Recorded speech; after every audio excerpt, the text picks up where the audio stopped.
like to record. Should we go to the next questions? Have fun. We should. No, if you like my change of decoration. Ah, cool. That's cool. Yeah, that's my flag. Okay. So the next question. Mm, what topics are best to avoid in conversation? Topics to avoid. Well, the good thing I like about my country is we're a very accepting country of any conversational topics. Anything can fly with the conversation. Even things as far as, criticizing our own government. I know in some places, I don't know what it's like in Indonesia, but criticizing the government is not necessarily the best thing to do, or else stuff can happen. But here in Australia, the government could not care what people say. So pretty much anything can fly under in a conversation. It's just up to the person's, you Okay. know, up to the person. If they don't want to talk about something, then they just don't talk about that topic at all. Or if their conversation's leading into where that topic could arise as such, well, then they can just say, hey, I just don't want to talk about that, in which case that's all fine. But usually we're pretty open about any conversational topics in the general context. Mm-hmm. Okay. And then, is it okay for people in your culture to sit together in silence? And is silence is a normal part of conversation, or it may be seen as an awkward moment? Um, Sitting in silence could be perceived as awkward in a social context, but I don't think it is a frowned upon thing in Australian culture when I think about it. So it could be awkward, but I guess it depends what the situation is at the time as well. Mm-hmm. Okay. And then, how do people react to someone speaking very loudly in your culture? And why do you think people in some cultures speak loudly? Well, in Australia, people can be quite expressive, um, and speak loudly. Personally, for me, I can sometimes be like that. That's just part of my personality. But I also work in an environment where it's there's a lot of loud noise. You need hearing protection, so you kind of need to shout in order to be heard in some situations. So it comes down to the person as well. But when you're in a pub, in a bar with your friends and there's loud music and you want to be heard, you kind of have to raise your voice to be heard. Again, it uh, depends on the person, but also depends on the environment at the same time. Mm. But personally, it's not too much of an issue because it does say something about the person you're talking with as well. Okay. And then, what are some common gesture when you meet someone in your culture?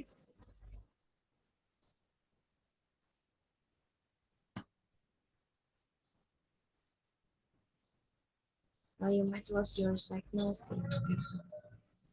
So if you're making a quick handshake or a quick hug, is that you good? So essentially, when you're meeting someone for the first time or just catching up after a long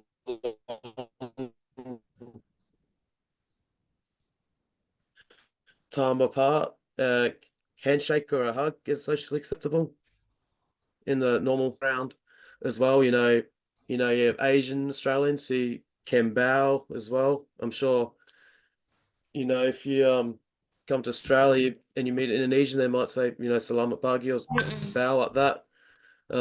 Some might actually proper bow as well. It just depends on your cultural background, so to speak, just out of a show of respect for the culture of the person as well. But in my culture, because I'm Australian, but I'm descended from the British sort of so convicts that came here. So same over there, handshake, quick hug. The indigenous Australians would have different cultural traditions. The indigenous people here, that is, but for me, that's just a handshake or a hug is fine. Okay. Do you make eye contact when you're talking with someone you just met? Personally, I try to. I can be a little bit shy sometimes, but it's a polite thing to do to keep eye contact 'cause that shows you're engaged and you're listening. And yeah, it Okay. is. And then what body language like eye contact, personal space, and physical contact are considered offensive in your culture? Oh, not making eye contact would be one, but that would be, intentionally looking away or ignoring.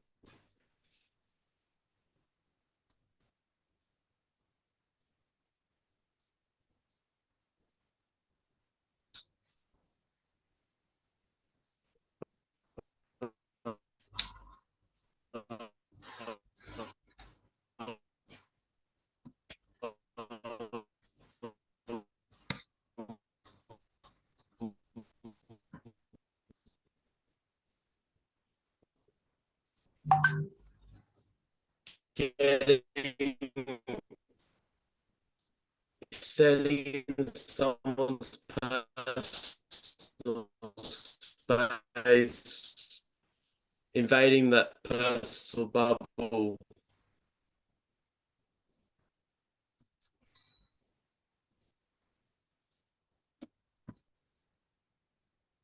No, you lose your signals, Evan. Is that okay? That's all good. I can have a dodgy signal here from time to time, but shouldn't have though. Mm-hmm. Okay. Yes. Yep. We good now? Okay. We're Yep. moving to the next questions. Yep. Okay. Um, is your culture more direct or indirect when giving opinions? Um, Again, that's a thing that's depends on the person, but indirect or direct, hmm. You probably would want to try and get your point across as quick as possible. So you'd want to try and be as direct as possible most of the time. But it really is up to the person as well. Sometimes the indirect opinions are favored as well. So it's a bit of both.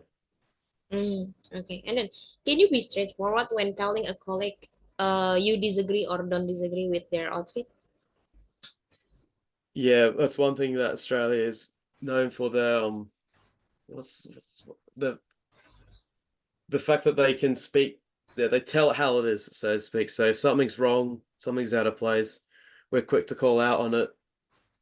Depending how that can be perceived or addressed is a slightly different issue, but we're quick to notice it and we are known to tell someone that, hey, that's not right. Can you address this again? So yeah, that can happen. Okay. But it's not a negative thing I would perceive, depending on the situation. Mm-hmm. I get it. And then, is it common for you to start conversation with strangers while you are on a plane or maybe on your train? Yeah, I would say yes, because Australians were very sociable people. We're always down for what we would call here in Australia a good yarn, which is a conversation with past people. All my travels, I've struck conversations with so many people. Most of my friends are flight attendants and pilots who I struck conversations with them when I was on the plane with them. Your friend Dina, for example, on the plane to Pontianak. So there's a situation there where that was very much a commonplace thing. So yeah, that's a very, very common thing to do here in Australia. Okay. So we move to the next point of questions. Uh, according to you, in Mhm. your culture, who has to walk through the door first in your culture? Indonesia, maybe we're going to let the adult first, or maybe the children. How about in your culture? Well, I don't really perceive much in the way of adults versus children. I guess maybe for safety, kids should go in first, but I was more or less thinking of gender. So the ladies would get to go into the house first, then the men would follow as a polite gesture. That would be what I would be thinking would be the women would get the priority. Okay. Next. What penalties are imposed in case of serious sexual harassment in workplace in your culture? Um, well, how workplaces approach that is a can be a sensitive topic. How they deal with it is I guess every workplace would have a different plan, process to handle it. But depending on how serious the situation is, it can result in legal action, even jail, if the thing is situation gets to that point. So it can be serious to point of legal action, even jail time potentially. Okay. And what do you think of women who show lots of their bodies? Um, well, personally, we're in that day and age where, if you want to wear whatever you want, by all means, I'm not going to stop you. Mm-hmm. I highly doubt the Prime Minister of our country, Anthony Albanese, would care. But usually showing much too much skin. Usually it becomes a problem if someone else calls out on it, and then someone overhears it, and they call in saying that's not right. Then a whole argument ensues. But that would be more or less they don't like the person speaking badly about the person who's showing too much skin. So personally, I it doesn't really bother me. Just if you're happy, you're happy. Then that's it's not my problem. Okay, good then. And could women be a leader in your culture? Yeah, I mean here in Australia, our I don't know what number of prime ministers we're on with. We've had too many, but Mhm. the 27th Prime Minister of Australia was Julia Gillard. She was a woman. Um, the big boss of our national airline. If I had a oh yeah, seriously, of our national airline here in Australia, Qantas, which is this plane here. The current boss of that airline is a lady. Um, my old my workplace, the old manager was a lady, so it's very easy for women to hold positions of power, and that's not a problem here. So is it possible for women work as a career woman in your culture, right?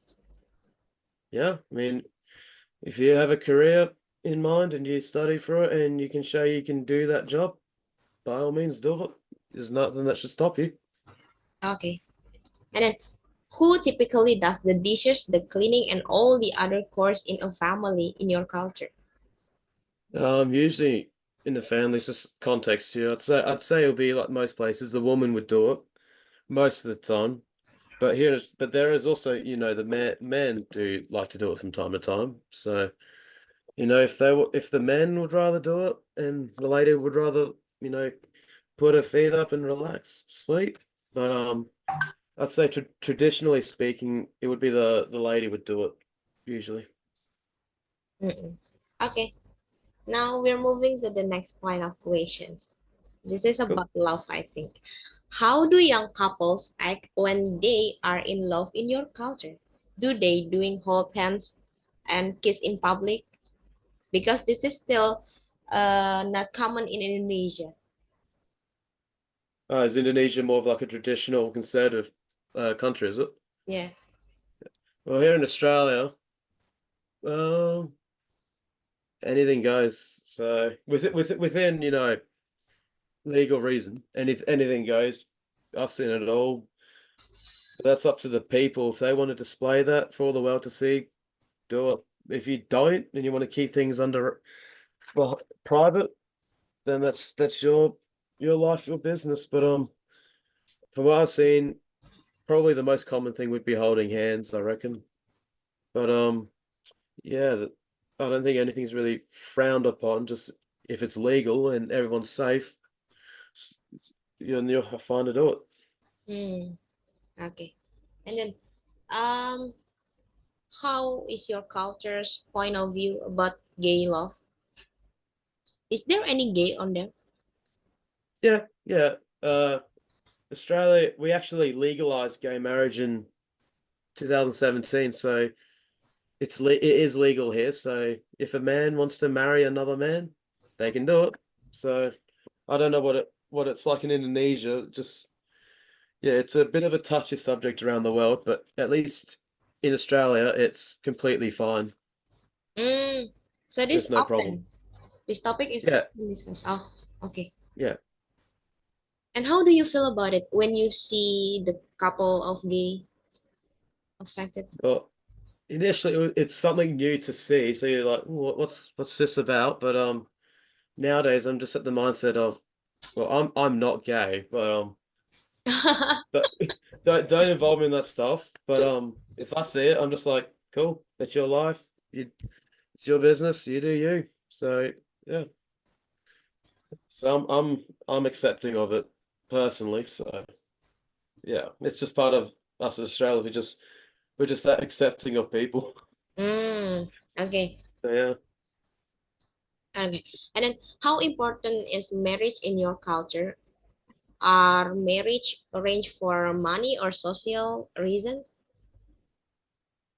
Well, look, I'd say in the country there would probably are arranged marriages here and there in Australia, but I don't know how what the legality of it here is, but for pretty much all the circum cases that I know of, it's purely consensual. If two people want to get married and they want to, then they are fine to do it. It's by choice, I think, for the most part here in Australia. So, what is the reason for getting married that acceptable in your culture? Maybe uh, independence from parents and providing a parents for a child. Yeah, I think all the above reasons. If two people love each other, they want to spend the rest of their lives together, then I by all see. means. So yeah, it's the way I see it is just, But could be two there's friends specific, wanting to yeah, so there's be no with. specific reason for acceptable. Yeah. Because in Uh, Indonesia, sorry, okay, hmm. let's go. No, When, no, you can continue. okay, in Indonesia, we sometimes didn't allow to marry someone who different from our cultures. Like Hmm. me, I'm Java, and then sometimes our parents didn't allow us to marry another culture like Chinese or maybe Bataknese. Hmm. He might be married with someone in Java also. I don't know why. Okay. This is still be a common things in Indonesia.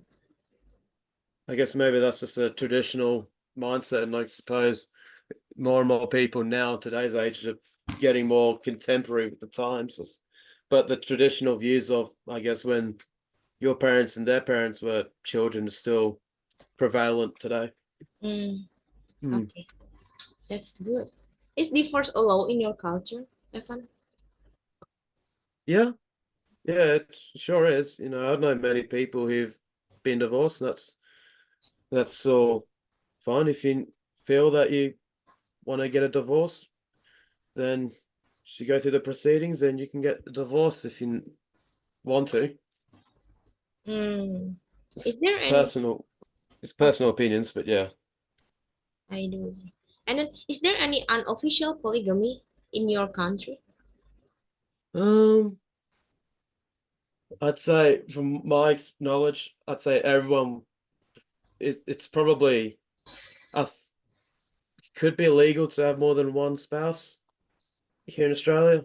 I'm not too sure personally, but it wouldn't surprise me if it is illegal. I don't know of any situations where it's a problem, but yeah, yeah, it's an interesting topic for sure. Mm. But again, I think that all ties down to cultural beliefs and background as well when people move to Australia as well. So, mm. Okay. Can you describe a typical family structure in your culture? Yeah, so I suppose you'd have the men and the husband and a wife, you'd have the children in the house.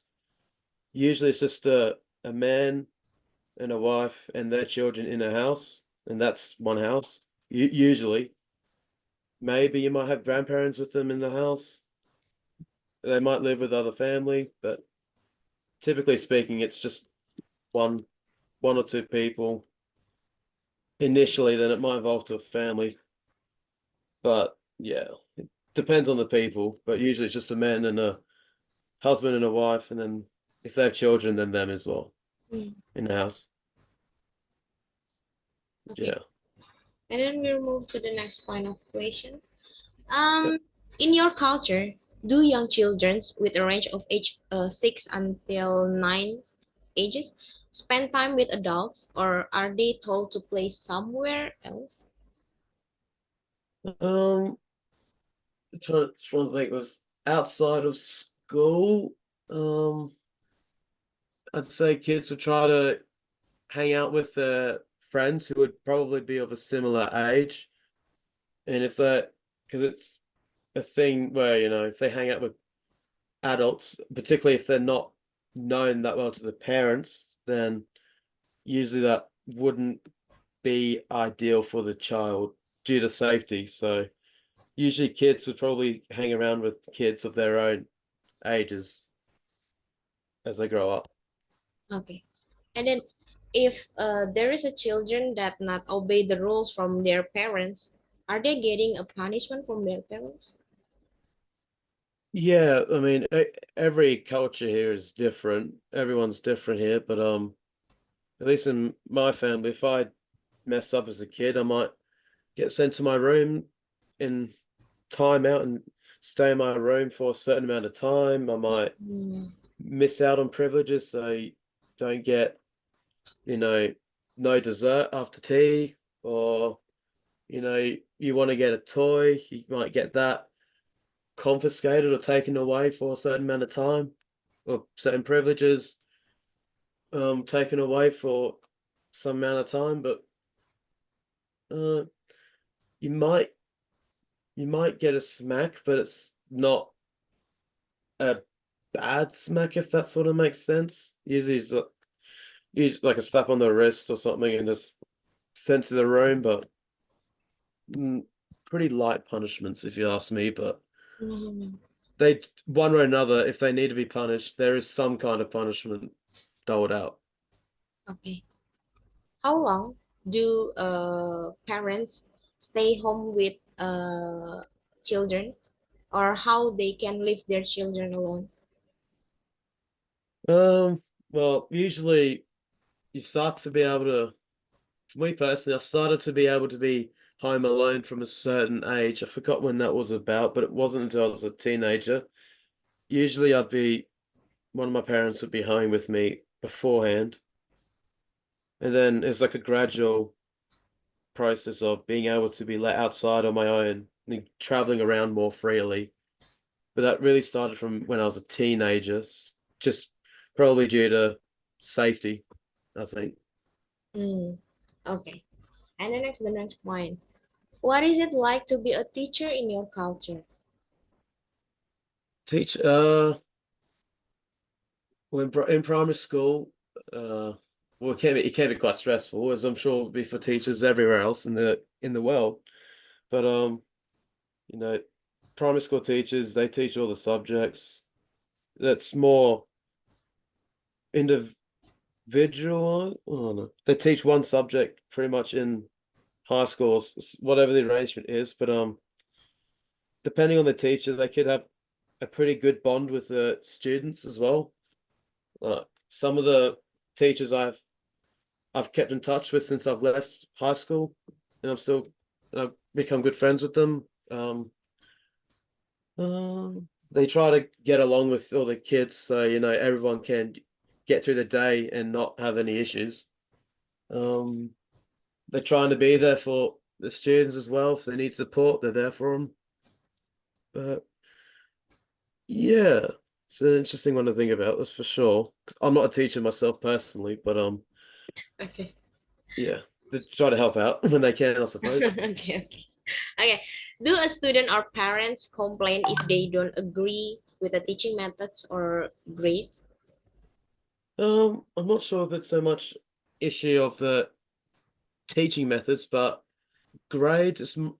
If a parent complained about grades in my school, They probably go to or arrange for a private meeting with the teacher to discuss the issue to see what could be done in a private matter, so they don't need to risk any students getting embarrassed by their friends and classmates. But usually to get that solved, from memory, it was usually like a private meeting with the teacher and the parent. Maybe the principal was there, but yeah, usually it was a private meeting with the teacher.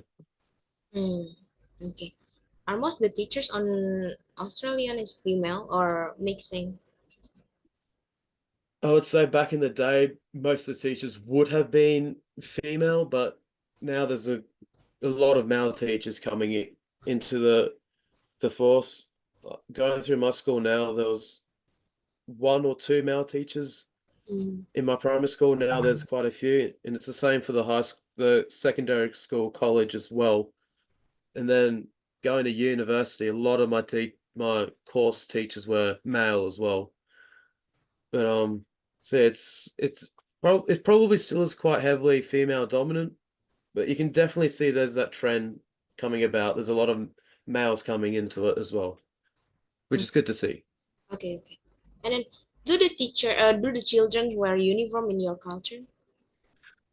Um, if I'm trying to think of like this, what you would see in like an American film, like when kids can wear whatever, there probably are schools here in Australia that kids can wear whatever, but for the most part, yes, kids would wear a uniform that would display the school's logo or wear the hat with the school's emblem or some form of school identity would be present with the kids' choice of wear. But usually, yes, like when I went to school, I had a uniform as well. So Hmm. yes, Okay. And what is the attitude toward cheating in school in your culture? I would say cheating is a definite no-no, as it should be everywhere because no one gets far when they cheat.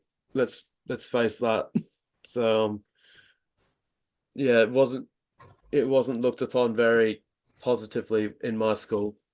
Let's say, if someone was caught cheating, they'd get a let's just say if they had an assignment and they cheated, they'd probably get an instant fail mark.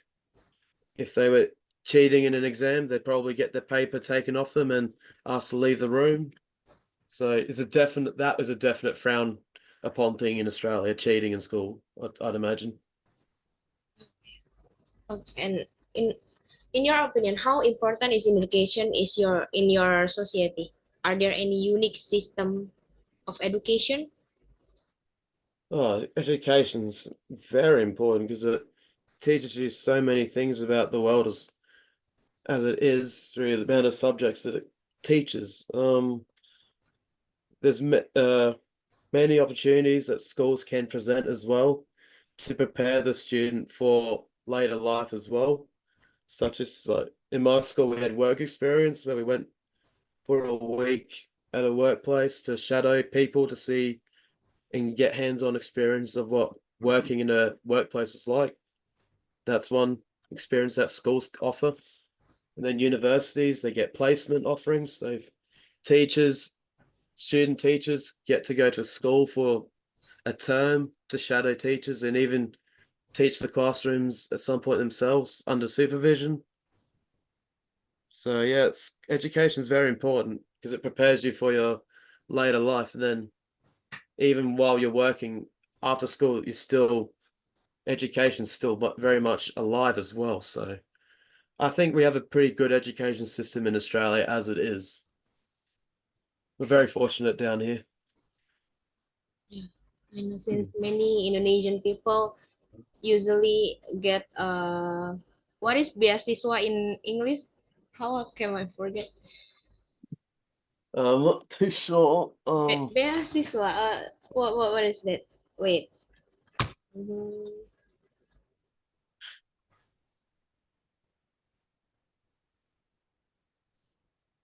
Scholarship. Okay.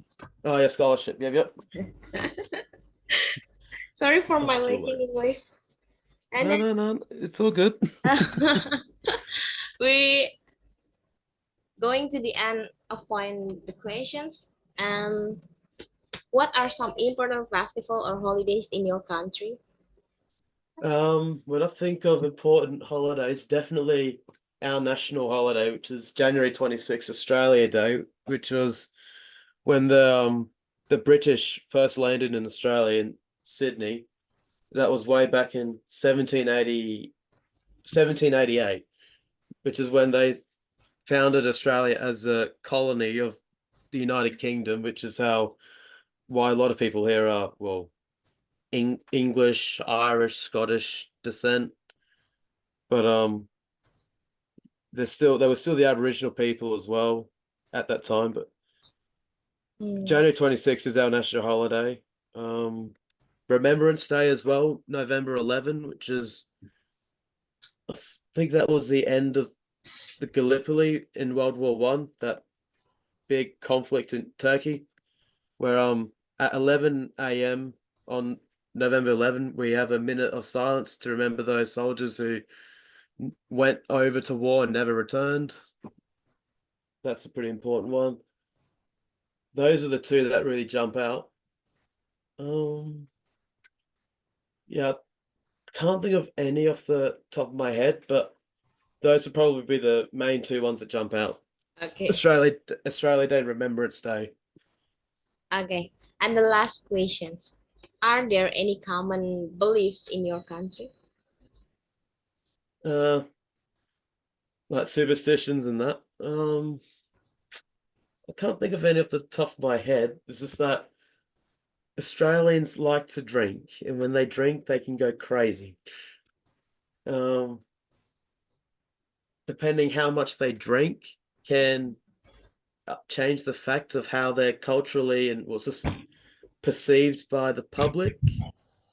But I can't think of any real superstitions or beliefs that Australia really holds as such. We're just too multiculturally diverse. It's hard to think of, you know, Australia ident if that makes sense. I mean, if I was an Aboriginal Australian, a traditional person here, they'd probably have a lot of stories to tell through their Dreamtime um stories. But yeah, from uh native but with a background from the UK, I'd imagine those probably be shaped from United Kingdom sort of superstitions and associated with that country, which I'm not too familiar of. But if I had any, I would definitely let you know. Okay. Evan, that was the last questions from me. Is there Yep. anything you want to say before we leave or end this meeting? Since it's Uh, only 6 minutes again. Sorry for that's inconvenience. no. It's all good. Probably would just say so it's on record that anything that I've said is definitely my own opinion coming from me. I was born here. I love my country. I'm proud to be Australian. You know, I love my flag over there. That's my that's my country identity. But Yeah. I obviously cannot speak for every Australian. We have 26 million people at least, and there's many more people coming, many more people going, many different religions, many different cultures. There's French, there's Chinese, there's a lot of Indonesians, there's Germans, anyone here. Everyone's different. They've got their own cultures they can practice here. They're perfectly in their right to do so. And yeah, I really love my country. And yeah, it's a beautiful country. And I really hope you can get the chance to come visit. Yeah. It's good to know. I hope that I can visit Australia someday. Yep. As we would say, you're always welcome to come to the land down under. Yeah. Have a good yarn. We can not put a shrimp on the barbie because that's a stereotype. We don't do that. But yeah, come have a good yarn. We come to land down under, have a good yarn, have some nice food. Because food is really good. And yeah, just terima kasih banyak. Terima kasih. Terima kasih saya. Terima kasih Evan. Thank you for Terima visiting kasih. Indonesia. I hope Uh, we can meet in other occasions to share story about anything. yeah, Yeah, I'll definitely let you know if I can head up to Indonesia because my time there was way too brief, as I'm sure you probably may have seen on my Instagram, but I would 100% love to come back. I think it's a country that, aside from Bali, not many people get to see the real side of the country. So that's one thing I liked. I went to Bali, but I wanted to go to Pontianak, not Bali. So, and I preferred Pontianak than Bali. Mhm. I only saw Jakarta Airport, so I can't really say much for Jakarta, but Okay. it it seemed good. Okay. I have that visiting Indonesia is always gives you a good impression, so I have fun. Oh yeah. It's a beautiful country, beautiful culture. The people are lovely. I had no problem when I was there. So yeah.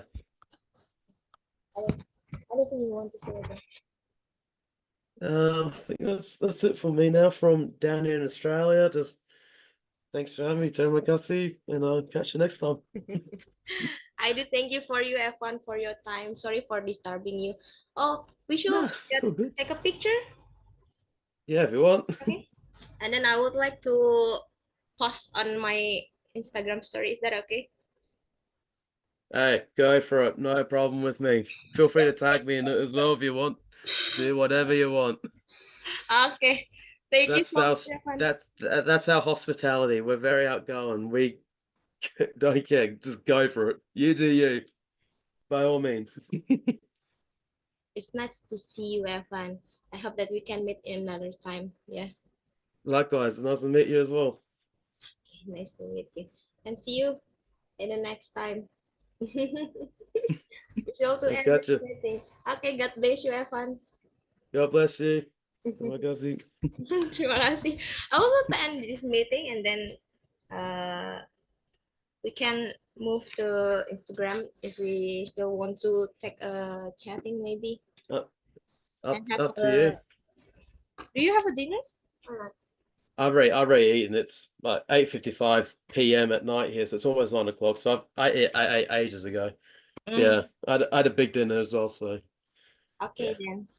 So I would like to end this meeting and then maybe you can chatting with me on Instagram later on.